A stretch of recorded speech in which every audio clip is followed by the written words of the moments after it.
Okay, welcome to our Innovation Showcase, our Alumni and Prospective Student Mixer, where it is our pleasure to help address the many questions that you may have about the experience and impact of studying at Harvard Extension School. My name is Jill Felicio, and I'm a graduate of the ALB and ALM programs in 2000 and 2013, respectively. Now, it is no understatement to say that my Harvard education was simply life-changing. My classes at Harvard Extension School profoundly impacted my writing, speaking, analysis skills, strategic planning abilities, but perhaps more importantly, the way I see the world and the way I see my place in it. And now, as the Director of Advancement here, I work to provide a lifetime of professional, educational, and social opportunities for our global community. Now, innovation is part and parcel to the history and mission of Harvard Extension School. From our earliest teachings via lamplight to teaching via transcription discs and early radio technology to pioneering online education, we extend the highest quality courses to learners all over the world to meet their ever-changing needs. And our students today continue to deepen this legacy of innovation through their work at the Harvard iLab via their groundbreaking thesis and capstone research projects and in their work. Now, I am delighted to welcome our alumni panelists for today. Tony Kesslink, ALM Sustainability 2024, founder and CEO of Veritel Energy. Miriam K. Dinova, ALM Psychology 22, and founder and CEO of Brainify.ai, and Christian Williams, ALM Finance 2023, Head of Startup Banking at JP Morgan. So let's jump right in, and I'll invite you guys to introduce yourself, and I will get started with Tony. Good morning. Thank you. Good afternoon to some folks. Good day. Tony Keslinki. Yes, I am a recent alum from the program. And I have been working, what I did was I came to the program as a 3-decade professional in construction and real estate development. And after working in that field for a long time, I felt that there was no innovation happening, and I didn't have any real vision to change my industry in a positive way. So I was looking for an opportunity to do that, but wasn't exactly sure, where that laid and what that might look like. I dabbled and kind of put my toe in the water after finding the programs at HES and found that they were very flexible and that you could sort of tailor them to whatever it is you were interested in doing. So I started taking a number of courses and found that I could tailor my education to the exact interest that I had, which was trying to develop a new voice to be a thought leader in my particular industry in real estate development. So as I took those new courses and I started to learn about the built environment, learn about occupant health, and learn about renewable energy and energy efficiency and all the things that matter to me, I actually learned about the Innovation Lab at Harvard.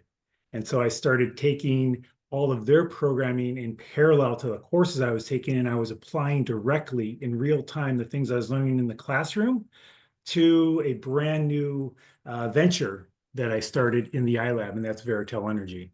And then Veritel was able, iLab was able to take me and Veritel and to form it into a real actionable company, an entity that was having direct impact while I was still a student. So I'm getting a degree. I'm learning the art of and science of venture development, and I'm also then operating this brand new entity and having to grow up. And what I got through that process was a mentor at the mentor match in the iLab. And that's sort of the crown jewel of what they do. And they team you with somebody who's been there before and gone through it, typically a Harvard graduate, but doesn't have to be. A lot of them come from the business school. And he polished what we were trying to do. And while I was still a student, he helped us develop this into a Department of Energy grant where we received hundreds of thousands of dollars to continue to develop on our entity. It was just fantastic what he was able to instill in us. He didn't do any of the work, but he challenged us to do the right work and pointed us in the right direction. So then we kept tailoring the classes towards what I needed to learn in order to develop this out. And then I even worked on my thesis, which was again something that reinforced all the work that we were doing at Veritel. So I was able to take every single aspect of my HES career and focus it like a laser on something that mattered to me. And I think that that can only be done at HES with world-class instructors in the way that it is organized and allows you to kind of choose your path through whatever department you're in. So I can't speak highly enough, and I can't say, and Jill touched on how these degrees affect us not only professionally, but they affect us personally, and they affect our view of the world, and they affect our critical reasoning skills, our way of communicating, our writing skills. The holistic person that you are will be completely changed. And I think, I don't want to say improved, but I think stronger as you come out of this program in every single aspect of your life. And that's what I encountered. And I've never once looked back and wondered, well, did I really get out my money's worth of, my value and my time of what I put into this degree? And that answer is a resounding yes. So thank you. Wow. Thank you for that, Tony. I'm with you. I can go right out there and say that it improved every aspect of me professionally and personally. I just love that. Thank you. Now, Miriam, are you ready to tell us a little bit more about your time? Sure, of course. Happy to do so. So Okay. I'm Marian Dinova, which is like Brainify AI CEO and founder. Oh, it was me. Harvard Extension School changed my life significantly. I think like everyone else here. I was a mathematician and I worked at tech a very long time, but I really was interested in going back to science, but I couldn't get at any school. So Harvard Extension School gave me the opportunity, just demonstrated that I can, that I have potential in science. And I graduated with all A's.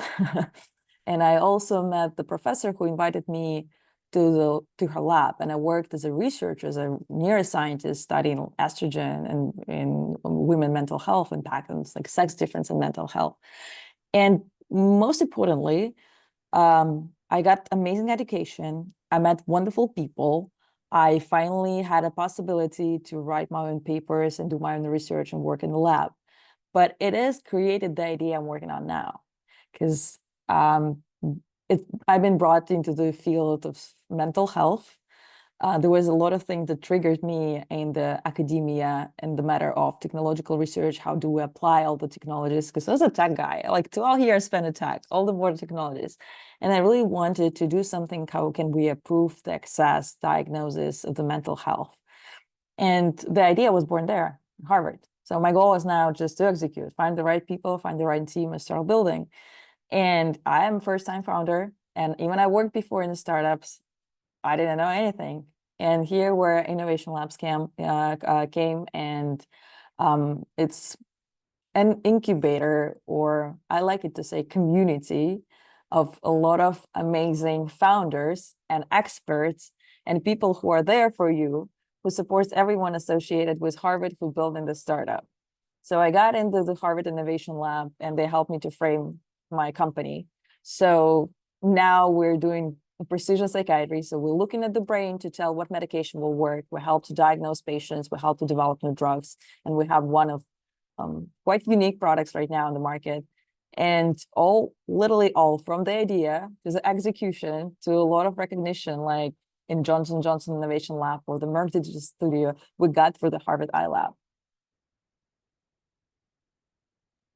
Wow. Thank you for that. What a trajectory. That's amazing. Okay. Well, let's pause there and we'll go right to Christian. Hello, Awesome. everyone. I'm actually taking this call from campus at the Smith Center as I'm local to Boston.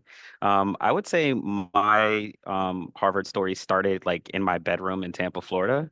I was like kind of building what would turn out to be a technology company while working full time. And I realized like Tampa and Florida specific didn't have the innovation resources in order for me to take my product to market. And so I kind of jumped on a plane, having only visited Boston one time, no friends or family here, but with this like dream of maybe if I can like go to Harvard and meet some people along that journey, that it could help me commercialize my business and bring it to market. And so I landed a job in Boston. I moved kind of sight unseen, and I just kind of came to campus in hopes of connecting with others. And similar to the stories that you've heard previously, the innovation lab was that community for me. I just assumed kind of some of the questions that I saw in the chat about like, okay, so I'm an HES student. Do I have access to the Harvard Innovation Lab was the first question. And it is a resounding yes, you absolutely can take part in it. So you can apply, whether you're going to build your own startup or if you're planning on joining another person's startup, the opportunity is available. And it was in joining that community that I got the biggest benefit. I met folks who would turn out to be my co-founders from some classes that we took. I met folks that would just go on and join the team and be cheerleaders, or to Tony's point, finding great mentorship resources. One of the great things about the iLab is they have this program that Tony kind of talked a little bit about, where you could go on and get a list of experts in different industries, whether it's investors. My space was fintech, so investors in the fintech space who are at the top tier VC firms, or mentors who can help you reach specific milestones. I met the chief investment officer at MasterCard, which was like super impressive for somebody with just an idea of a startup. And so I would tell anyone that the best part of the program for me, it like the education part, I think is world class, but it's really the community that you can find yourself in, whether virtual or in person, because some of these resources I never met in person, but was able to connect with anyways. I go to the conferences even still. I can't wait for conference season to pick up. It's kind of late January, early February, where there's sort of like a conference every week on campus. But I would say that like some of the biggest things I took away was some of the classmates that I met, whether they were local to Boston or not, we've kept that relationship going. And it seems like every graduation season, more of my classmates start graduating, and we're able to reconnect and build community together.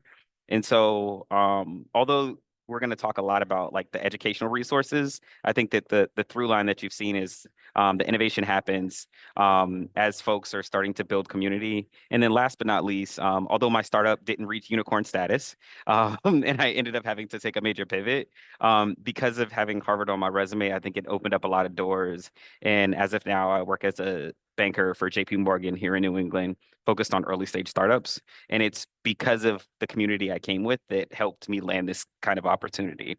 And so there are career prospects post graduation, even if you're not building a company like my two counterparts.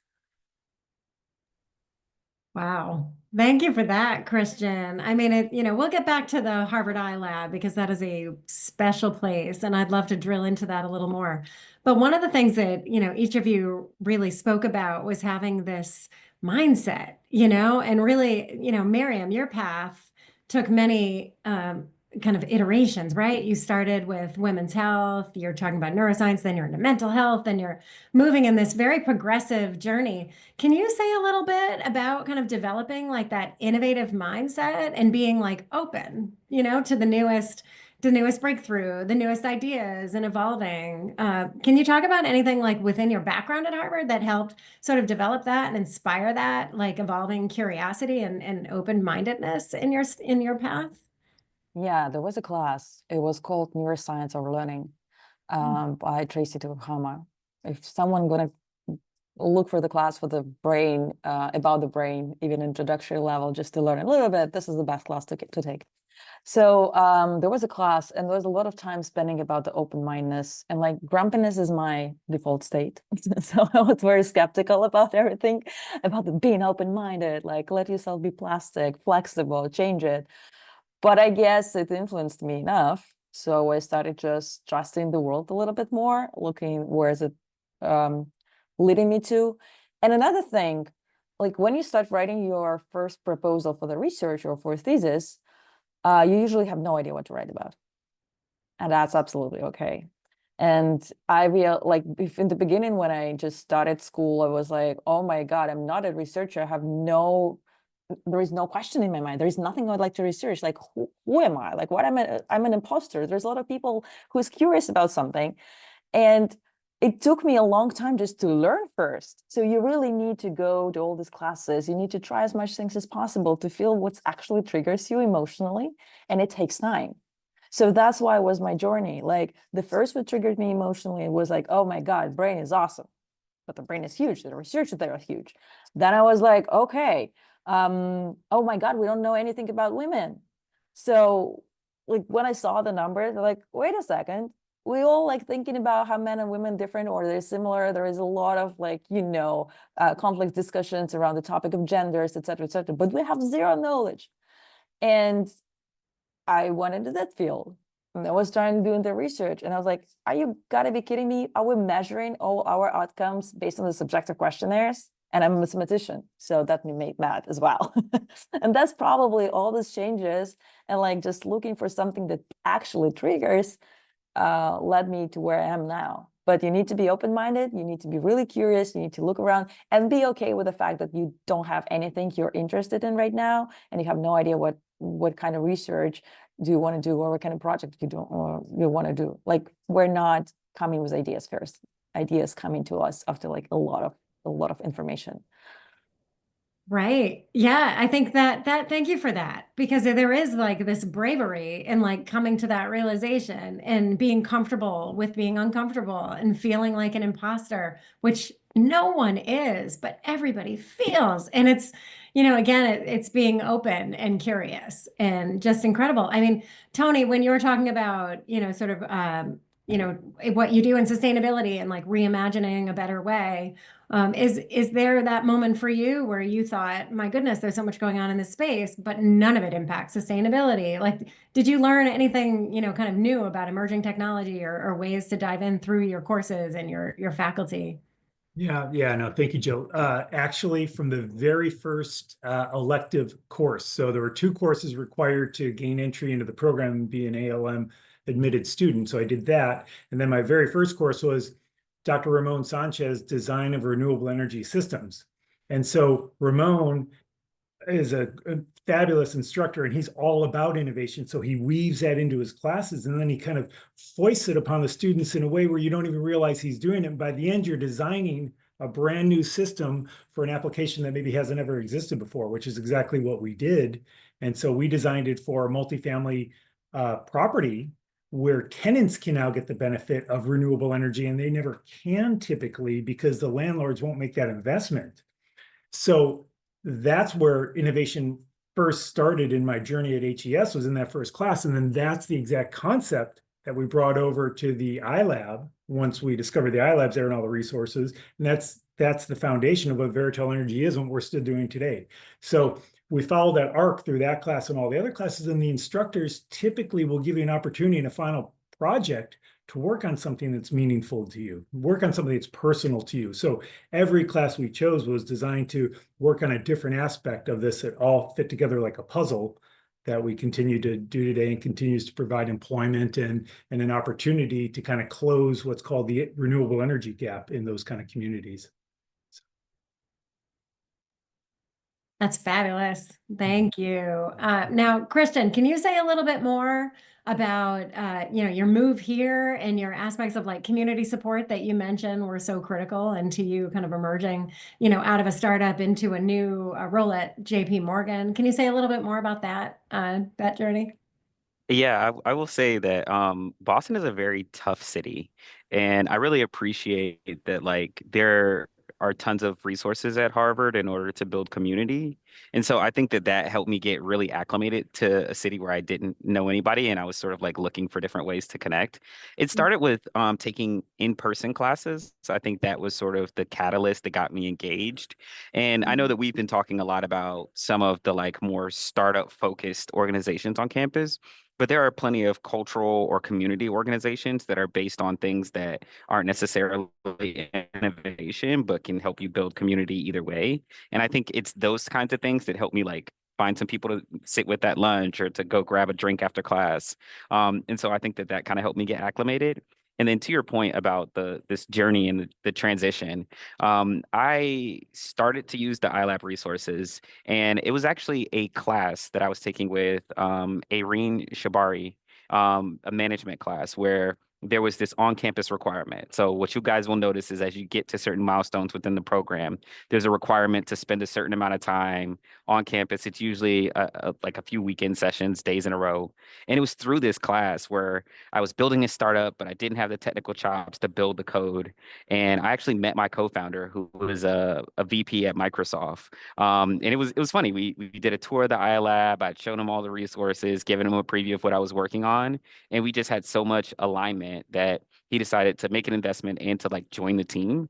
And so I think that like what you'll notice is, the journey isn't linear. I think is what a lot of folks will say. You'll go through ups and downs, but it was really like those early stages of building community and then kind of connecting people with my connecting with classmates that kind of led me on my startup journey. And then the transition to JP Morgan was honestly more luck than anything else. My startup was sort of winding down at the same time that JP Morgan had this big opportunity in the startup space where there were banks that were going through financial trouble, and a lot of those assets were going to JP Morgan.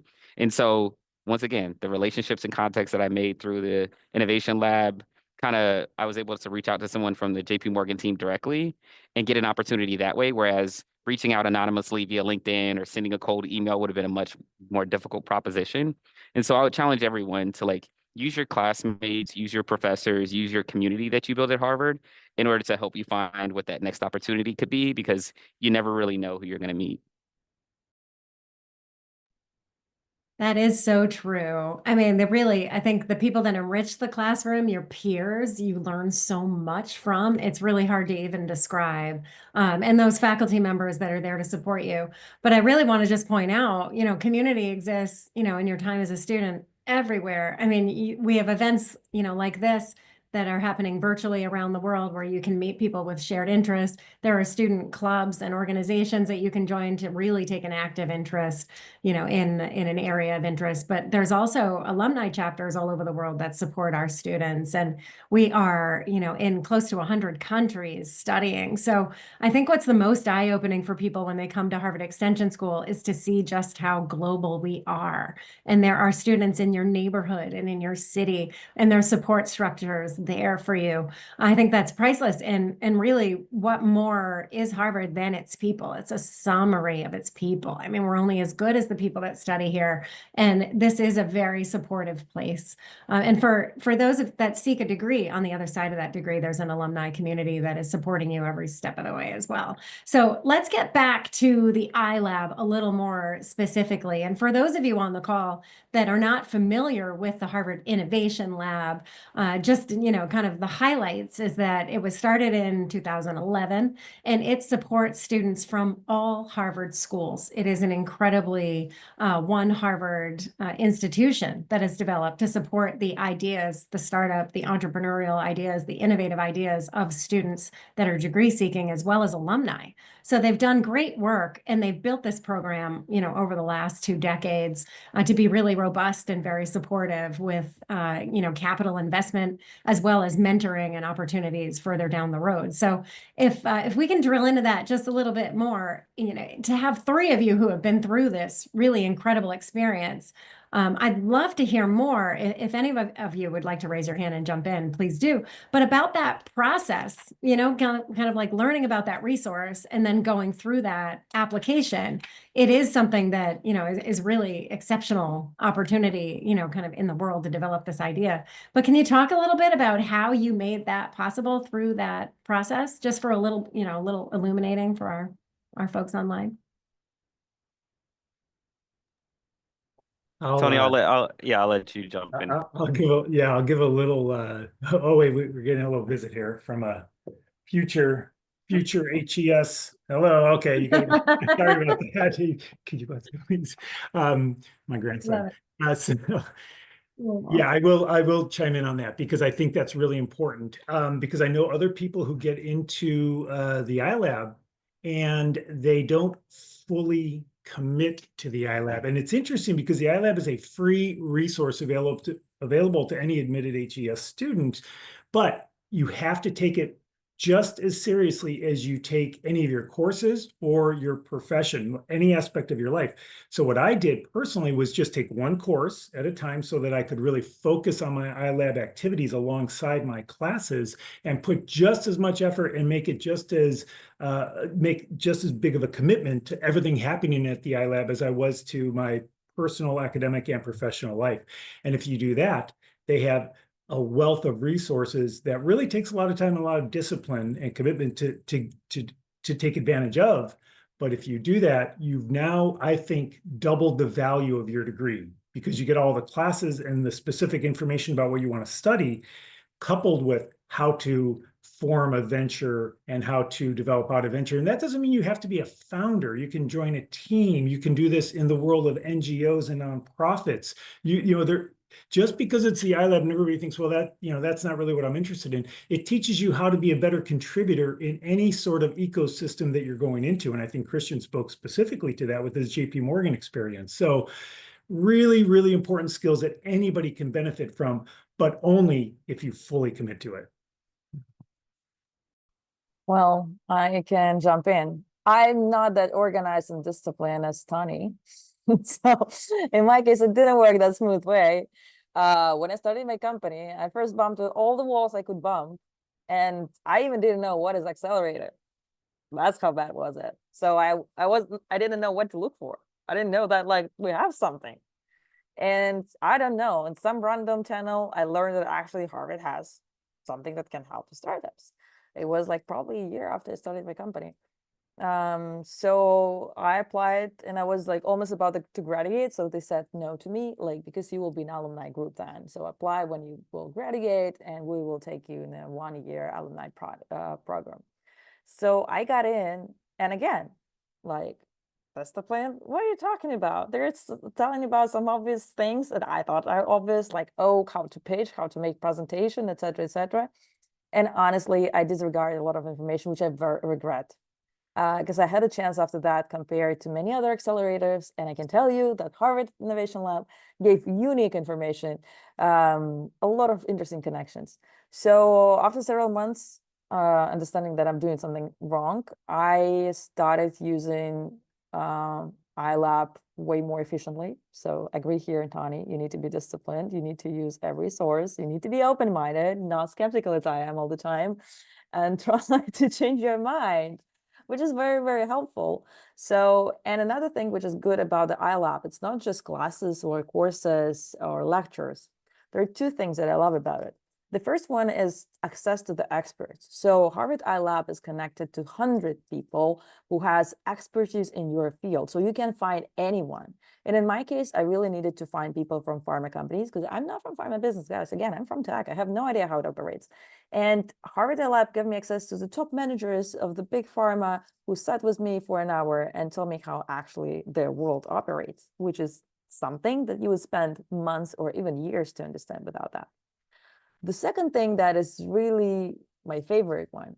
So entrepreneurship or being a startup is a freaking super lonely journey. You're feeling lonely all the time. You wake up every morning and thinking, what am I doing with my life? And you literally need to see the other people who is hardworking as you, who is struggling as you, and who can give you a hug. So for me, iLab is about having this community who's saying like, yeah, we also chose this crazy journey and we also working hard as well. And we understand everything you want to cry about. And trust me, it's so helpful. Helpful to feel that you're not alone. So I'm trying to visit iLab every time I can now after I graduated.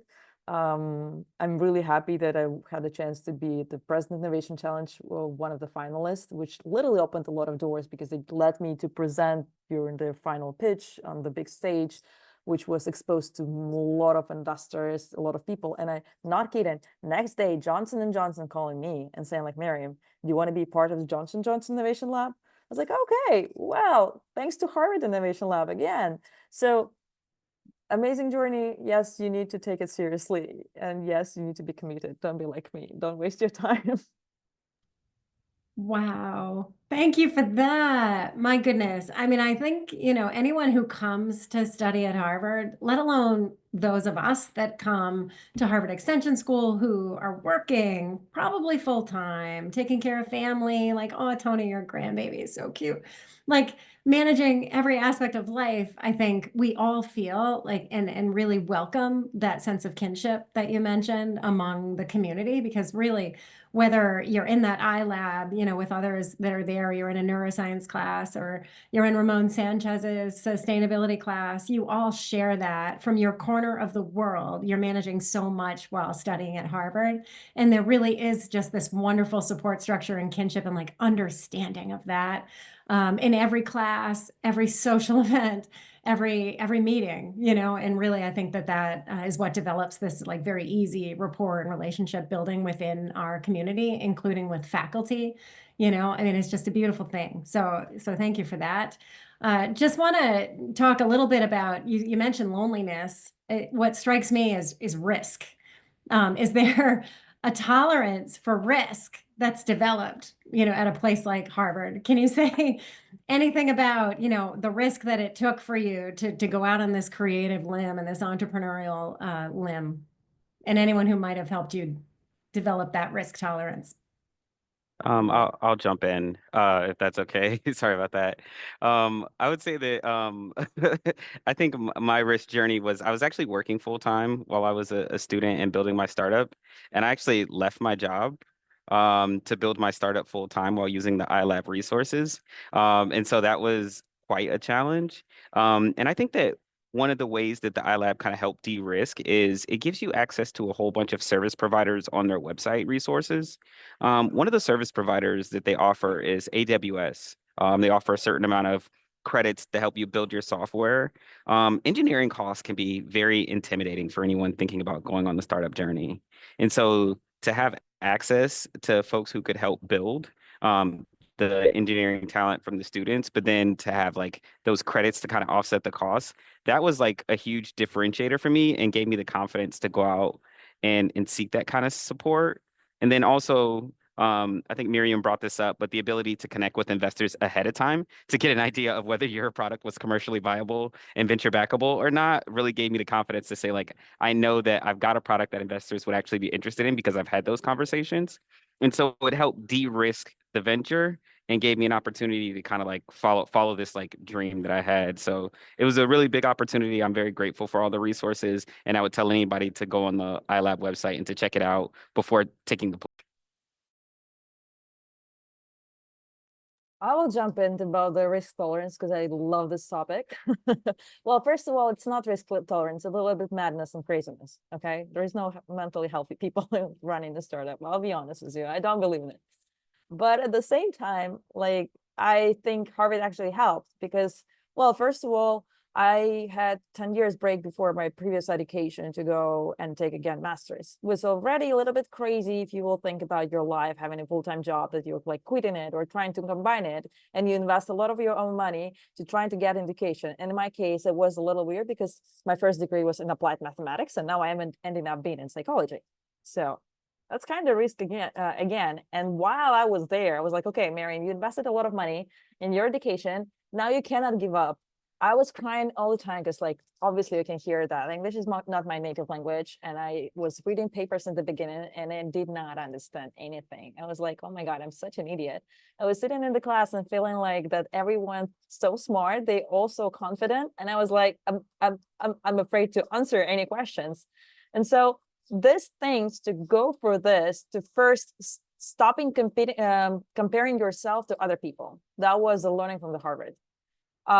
Taking it slow and taking it in your rhythm and taking the time that you need, knowing your skills and your abilities. That another thing that I learned. Another one is just being happy about your progress. So every time I accomplished the class and every time I saw my progress from the beginning, not being able to write a paper up to really good project work in the end of the semester, I really tried to be proud of myself. Yeah, I did it. So I guess the Harvard itself and the education there can be seen as a innovation project as a startup, because it's all the same. You still need grit, you still have your ups and downs, you're still trying to combine with many different things in your life, because you're usually not going to like Harvard Extension School when you're fully free. So yeah, it helped to develop a lot of soft skills that I didn't have before. That's right now very helpful. And yeah, finally you started believing in yourself. You're like, oh my God, I graduated Harvard, so I can do the startup too. So that was, I guess, how it helped to me. Oh, that's awesome. Thanks. I wonder, on that note of soft skills, of, being confident, developing that confidence and habits that support you. Can you talk about time management?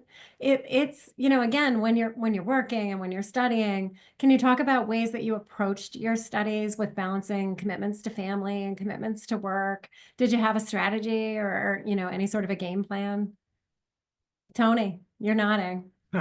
Well, because that's a constant, thought and I think process for every student in this program, right? Because pretty much everybody coming here is a working professional. Many of us have families, so it's a lot different than, maybe earlier degrees where you didn't have any of those other complications that life brings to you. So having really good time management skills and being committed, and also, I think as Miriam said, like giving yourself a break and taking the wins where you get the wins. I think that's super important. Hey, just got through this class. That was a great class, great final project. That's a huge win. So reorienting what success is. And that goes a little bit back to your last question on risk too. If risk is defined as I'm going to create, as Christian said, a unicorn, well, one out of a gazillion, entities or ventures are going to become that. But if success is defined as I'm going to go and I'm going to try to improve one person's life, and make an impact on that person who otherwise wouldn't have been impacted based on the things I've learned in classes and at the iLab and from our community. And the community here is so strong. And it's funny because it's almost counterintuitive. We're all in disparate areas around the world, and everybody thinks, well, that's a different kind of educational model, and how can those people really be tied together? But Jill, I know you very well. I've met you in person, I've been around you, and so many of my friends from this program I've met, I spend time with them, and we have such easy access because we're so well versed on Zoom and being at distance.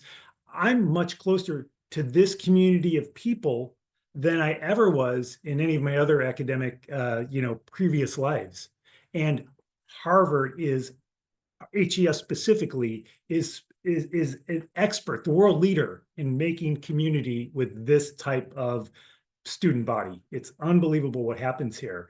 And so when you start thinking about success in those kind of terms and the relationships you have and the community you build, Christian doesn't know it yet, but I've never met him before. But guess what? He and I are going to be on a Zoom call within the week. I guarantee that. And we're going to be connecting. And so those kind of things are where our successes come from. And that's community building. And that's what this whole program is about. So. Yeah, and I want to take a stab at that. Tony's exactly right. We will be on a Zoom call. But I think that it's that open door policy where people feel a sense of connection. I get people to reach out to me constantly on LinkedIn to ask me about my experience. And I'm always more than happy to share it just because of how much value add it was for me. And when we talk about like the ability to manage our calendar, that was a struggle for me. But I did appreciate the fact that the classes are geared towards working professionals.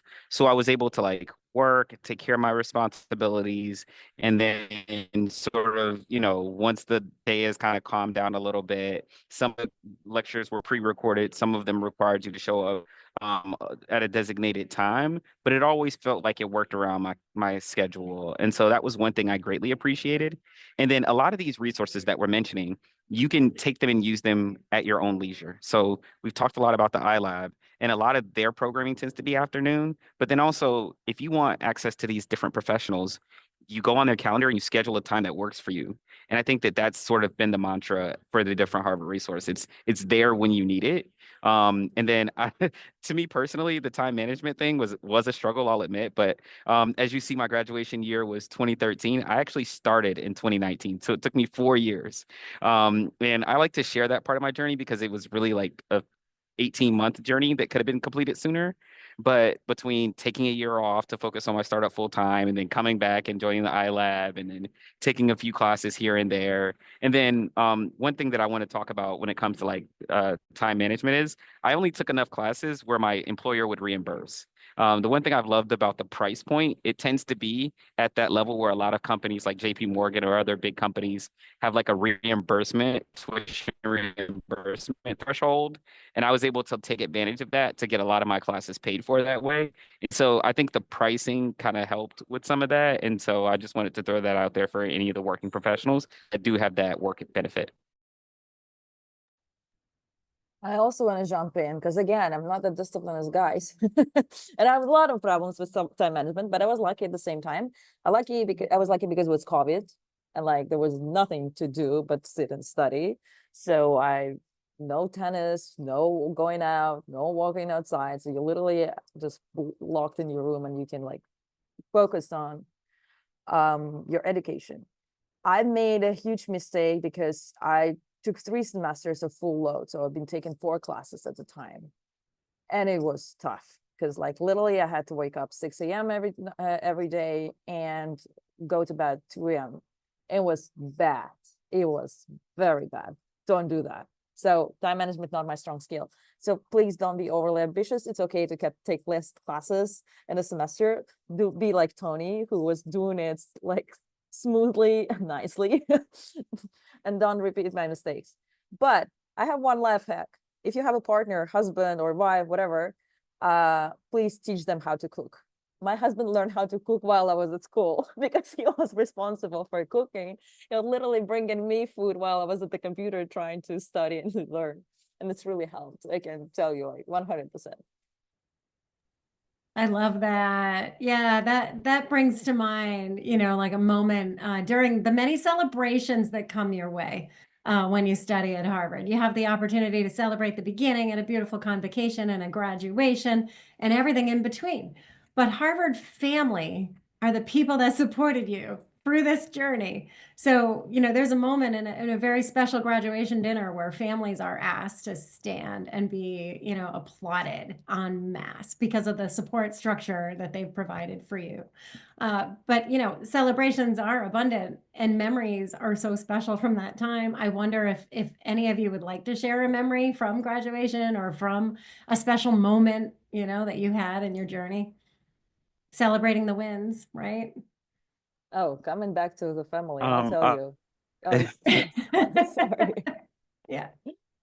I'll just like it because it's again connected to the family. Because my husband really was there and he was super supportive and he was very understanding.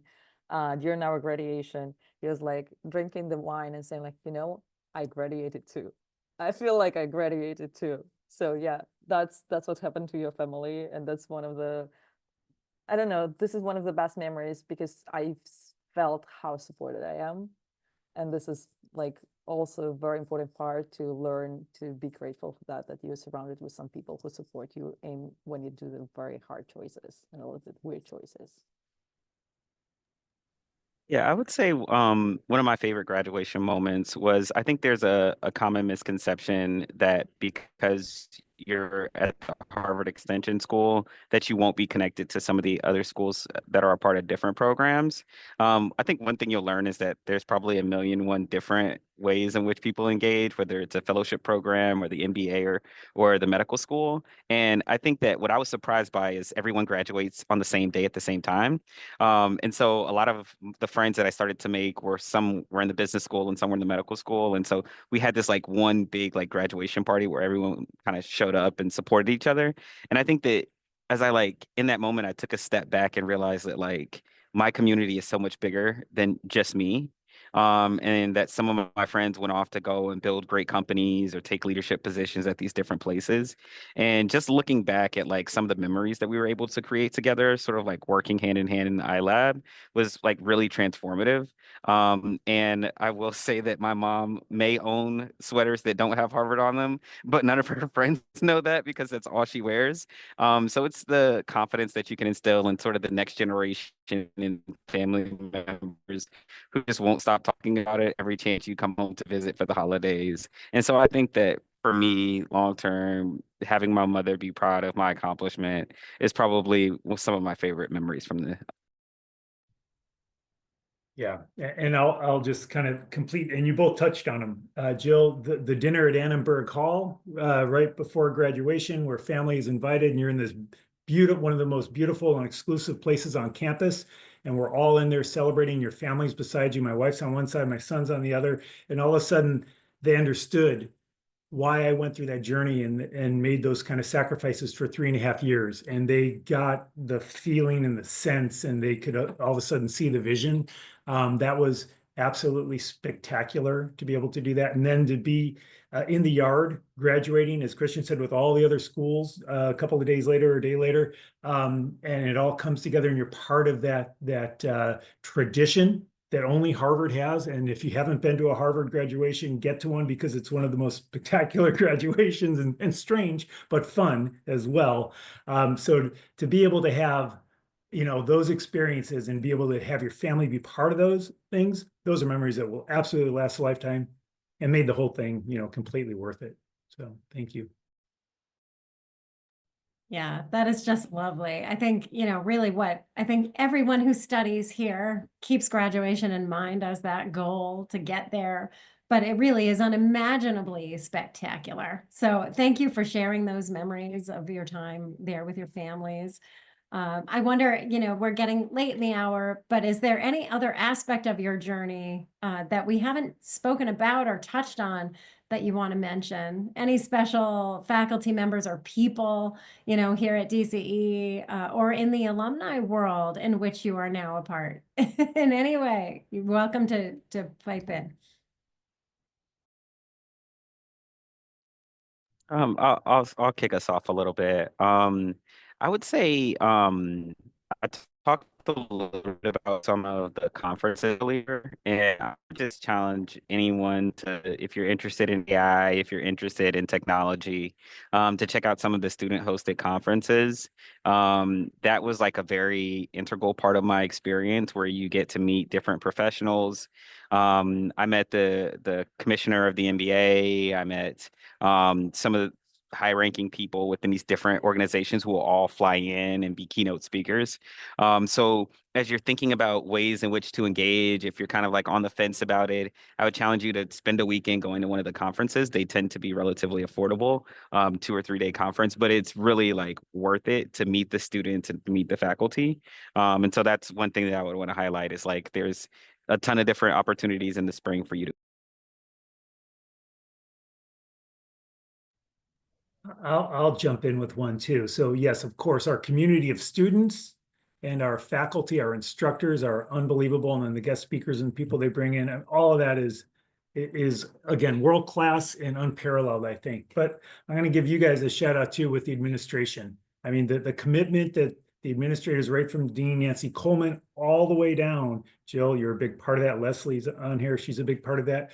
They support the students, and you get to know them, which is very interesting, because it's really a relatively small group of people who power HES and are constantly thinking about it. A lot of them are HES grads, and they're very dedicated to the mission of what's happening there. And I don't believe this program would be what it is without the administration and its leadership and its dedication to us as students. And they continue to give us more and more opportunities. So, I mean, my shout out is to you guys, because you do such a great job. Thank you. Yes, actually, I want to just join that. Yeah, real administration was very helpful all the time. It was a lot of issues, and there was a lot of issues, especially during the COVID. And the one of advice that I can give you, if something is going off or you think that there is some kind of problem, don't be afraid to reach out to people and share that you have an issue and ask for help. I don't know any other community or organization as helpful as Harvard Extension School. Amazing. Same with the iLab. So just reach out, and trust me, people are very, very supportive, and you finally can choose this community and support and feel it. So quite important. And yeah, I think the other part which I would recommend and which really helped me, try to build relationship with everyone, from professors to your classmates. And when I say build relationship, use every office hour, come with the good questions, reach out, communicate as much as possible. Because in my case, it was exactly that really helped. Because like I'm the person without the lab experience, ended up being in the lab. So I started working with one of my professors, and I joined a group of another professor, and I never thought I will be like working at the Harvard Medical School, for example, without having any medical degree as a researcher.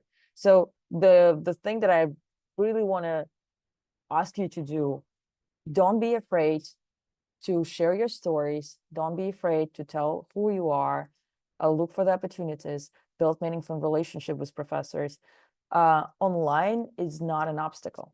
You still can use any online communications as much as you like. It still gives a lot of possibilities.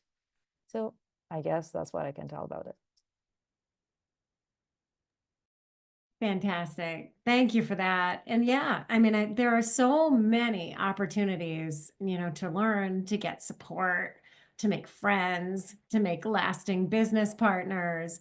But really, I think, in a nutshell, every one of you has in common this desire to like continually learn and stay on the cutting edge and keep innovating, keep developing, and like never standing still. And I feel like we have a population, whether they're students, alumni, or faculty, they don't stand still. They change the world. So really, it is such a privilege. And the reason I'm here, it's been a privilege of a lifetime to get to know everyone at this school. So, to your point, Miriam, make every opportunity worth your time. Just go. If there's an event, go. If there's a class, go. If there's a group you can join, go. If there's a question you can ask, raise your hand. There's no bad question. It's a very safe place, to learn and explore. So thank you for that. Thank you for your candid feedback on what this experience was like. And really, congratulations, panelists. Like truly, like you guys are incredible. All that you've achieved. And I have no doubt you're not even halfway done. Like I really, and all of you prospective students who are here, we hope to see you again. Thank you for coming. Thank you for your time and wonderful questions. Really, thank you, panelists, for everything you did to help inspire and to share some advice. Now, generally, if you have not registered for a course and you have the interest to do so, our registration is still open. You have until January 23rd to do that. And we have a wonderful team ready to answer your questions, and their contact info is right on screen. That's our enrollment services team that can answer every possible question you can have about this process. So, and again, thank you for joining us, and we really hope to see you again, and we wish you the very best. Thank you all.